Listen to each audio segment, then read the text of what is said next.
4 గోడల మధ్య జరిగేది అవును. ఇప్పుడు నలుగురిలోకి వచ్చేసింది.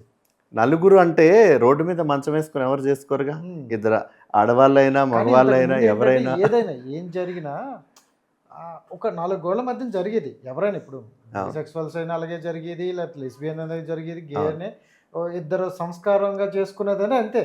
బట్ హ్మ్. ఏది చేసుకున్న ఫైనల్‌గా సెక్సే. హ్మ్. అది అక్కడే జరిగేది. ఇప్పుడు అవును. ఎలా అయిపోయిందంటే దాన్ని ఓపెన్ స్టేట్‌మెంట్ లాగా అవును నేను లెస్బియన్, అవును నేను గే, అవును హ్మ్. నేను ట్రాన్స్‌జెండర్ అనుకుంటూ ఓపెన్ అయిపోయి హ్మ్. ఓపెన్‌గా మాట్లాడుకుంటూ అది పబ్లిక్‌లోకి తీసుకురావడం అవును. ఎందుకని?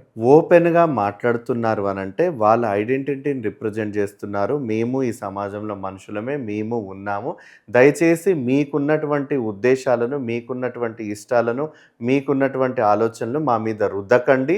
మీ ఆలోచనలకి మేము పూర్తిగా వ్యతిరేకంగా ఉంటాం. మా ఆలోచనలు కూడా పూర్తిగా మాకు స్వాగతంగా ఉంటాయి. ఈ దేశంలో మేము కూడా మనుషులమే అని చెప్పడానికి విజిబిలిటీ వస్తాయి. హ్మ్.